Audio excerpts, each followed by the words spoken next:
अस्सलाम वालेकुम स्टूडेंट आज के इस लेक्चर में हम एक्सरसाइज से पहले इनवर्स फंक्शन को डिस्कस करेंगे। हम देखेंगे कि हमारे पास इनवर्स फंक्शन क्या है। स्टूडेंट, जिस तरह हमारे पास फंक्शन की कंडीशन थी कि हमारे पास फंक्शन x टू y होगा, इस तरह अगर हम उसकी इनवर्स की बात करें तो हमारे पास जो फंक्शन होगा उसको इनवर्स से कैसे रिप्रेजेंट करेंगे। इनवर्स से रिप्रेजेंट करने के लिए फंक्शन को f इनवर्स लिखेंगे। अगर हम फंक्शन x टू y ले रहे हैं तो हमारे पास जो इनवर्स फंक्शन होगा वो y टू x होगा। f is the function x to y, तो उसका इनवर्स फंक्शन होगा y टू x। तो स्टूडेंट हम कह सकते हैं कि हमारे पास फंक्शन होगा, फर्स्ट ऑफ ऑल मैं कहूंगा कि f is a function from x to y। इसी तरह स्टूडेंट अगर इसके इनवर्स फंक्शन की बात करें तो इसको रिप्रेजेंट करते हैं f इनवर्स से। f inverse y into x, y से x तक जो होगा इसका इनवर्स फंक्शन कहलाएगा। और इसके लिए स्टूडेंट आप देखें कि मैं कहता हूं कि x is equal to f inverse y for all y belong to y if and only if x belong to x when। कब? जब हम इस इनवर्स को लेफ्ट हैंड साइड पे लेके जाएंगे तो हमारे पास क्या बनेगा, f of x is equal to y। तो स्टूडेंट हमारे पास एक फंक्शन था x टू y, हम उसका इनवर्स लेंगे f इनवर्स, वो क्या बनेगा, उसकी डोमेन उसकी रेंज बन जाएगी और जो उसकी रेंज होगी वो इसकी डोमेन बन जाएगी। तो इनवर्स फंक्शन को हम रिप्रेजेंट करते हैं f इनवर्स से। तो हमारे पास एक फंक्शन है x is equal to f inverse y। तो यहाँ पे हमारे पास जो y है इसकी जो डोमेन होगी वो बिलोंग करेगी y से, if and only if x belong करेगा x से, when जब हम इस फंक्शन को कन्वर्ट कर देंगे f ऑफ x में इज इक्वल टू y।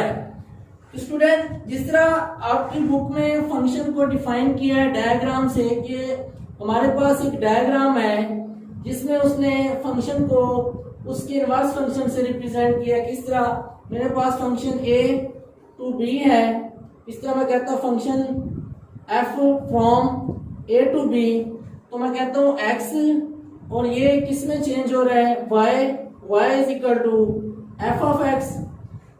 तो इसका जो इनवर्स फंक्शन होगा वो क्या कहलाएगा, f इनवर्स, हम कह सकते हैं y टू x। तो सिंपली स्टूडेंट अगर बात करें कि उसने हमें दिया था x is equal to f inverse y, तो स्टूडेंट ये हमारे पास क्या बनेगा, when। अब देखें कि हमारे पास f ऑफ y था, f इनवर्स y था, x के इक्वल हम कहेंगे f of x is equal to y। इसी तरह स्टूडेंट इसको हम चेंज कर सकते हैं, f of x is equal to y when f inverse y is equal to x। तो हम कह सकते हैं कि फंक्शन के अंदर अगर हम x टू y ले रहे हैं तो जो x टू y फंक्शन है, अगर हम इनवर्स फंक्शन की बात करेंगे, इनवर्स फंक्शन के साथ इसकी जो तरतीब है y टू x हो जाएगी और हम कह सकते हैं कि जो इस फंक्शन की डोमेन होगी वो इसकी रेंज बन जाती है और जो इस फंक्शन की रेंज होती है वो इस फंक्शन की डोमेन बन जाती है। तो मैं कुछ इस तरह से कहूंगा कि मेरे पास अगर डोमेन f है तो इसकी रेंज भी क्या होगी, f, लेकिन डोमेन f है तो हम लिखेंगे इसकी क्या बन जाएंगे, रेंज ऑफ f इनवर्स। इसी तरह जो इसकी रेंज होगी वो क्या बनेगी, डोमेन एफ इनवर्स। तो हम कह सकते हैं कि स्टूडेंट फंक्शन की जो डोमेन होती है वो इनवर्स फंक्शन में उसकी रेंज बन जाती है, और जो फंक्शन की रेंज होती है इनवर्स फंक्शन के अंदर वो उसकी डोमेन बन जाती है। तो इस तरह domain of F, range of F, इसकी रेंज एफ इनवर्स और ये रेंज थी इसकी डोमेन एफ इनवर्स। अब स्टूडेंट जिस तरह मैंने लास्ट टॉपिक में आपको बताया कि हमारे पास एक कंपोजिशन ऑफ अ फंक्शन था, कंपोजिशन ऑफ अ फंक्शन। तो student composition of a function में मैंने बताया था कि हम एक फंक्शन पे दूसरे फंक्शन को ओवरलैप करवाते हैं। तो अगर हम इन दो फंक्शन को देखेंगे, इसमें हमारे पास दो फंक्शन है, एक फंक्शन f के लिए और दूसरा फंक्शन मेरे पास f इनवर्स है। तो स्टूडेंट मेरे पास दो फंक्शन हो गए f एंड f इनवर्स। हम इसको देखते हैं कंपोजिशन ऑफ अ फंक्शन में इसका रिजल्ट क्या आएगा। स्टूडेंट सबसे पहले मैं देखूंगा f इनवर्स x तो is equal to f inverse x। अगर आपने स्टार्ट में फंक्शन f इनवर्स y के लिए लिया है तो आप लिख सकते हैं f inverse y is equal to, अब हमारे पास फंक्शन f है, f inverse y, f inverse y हमारे पास किसके इक्वल था, x के इक्वल, तो f ऑफ x। तो स्टूडेंट f ऑफ x हमारे पास किसके इक्वल आया था, y के इक्वल, तो हम लिख सकते हैं इज इक्वल टू y। अब स्टूडेंट नेक्स्ट मैंने f इनवर्स y पे f को ओवरलैप करवाया था, अब f पे f इनवर्स को ओवरलैप करवाते हैं। लेट्स सपोज कि मेरे पास एक फंक्शन है f inverse f of y। अब student f of y sorry, अब यहां पे आप क्या लिखेंगे, f of x। f of x किसके इक्वल है स्टूडेंट, y के, तो हम लिख सकते हैं f inverse f of x किसके, y के इक्वल है।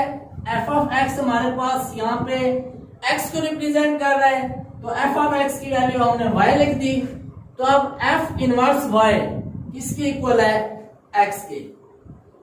तो स्टूडेंट हम कह सकते हैं कि हमारे पास इनवर्स फंक्शन के अंदर जो हमारे पास रिजल्ट आ रहा है y एंड x, तब जब हम कंपोजिशन ऑफ अ फंक्शन की बात करते हैं उसमें हमने दो फंक्शन को, एक फंक्शन f और एक उसका इनवर्स, उसको ओवरलैप करवाया।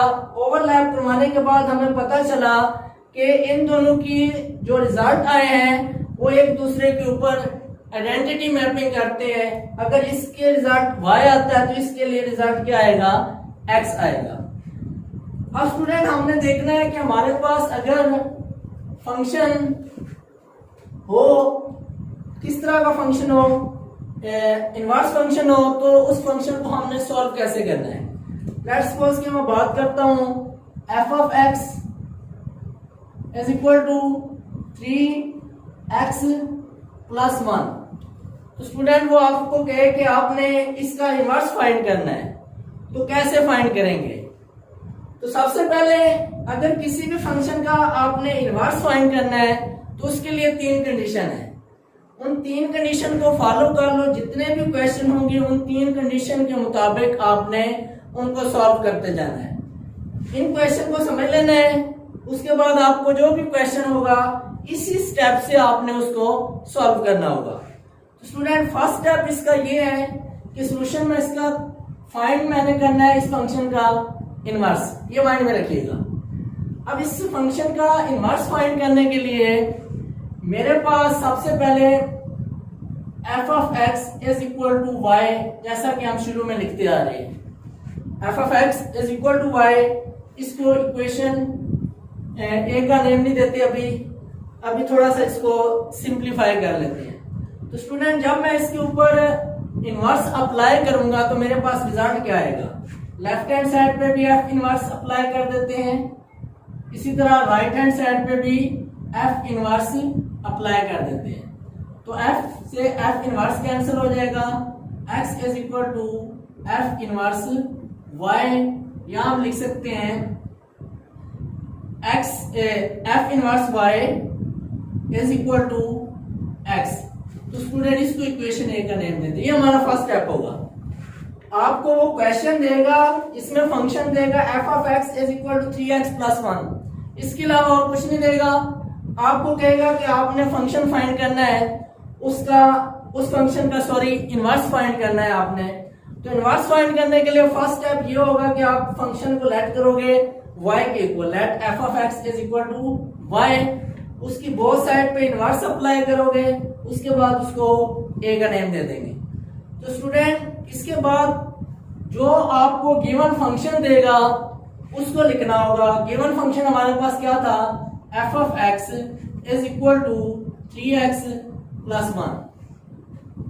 अब स्टूडेंट आप ये देखें कि हमारे पास एफ ऑफ एक्स और हमने यहाँ पे एफ ऑफ एक्स किसके इक्वल लिया था, ये सेकंड स्टेप में करने जा रहा हूं।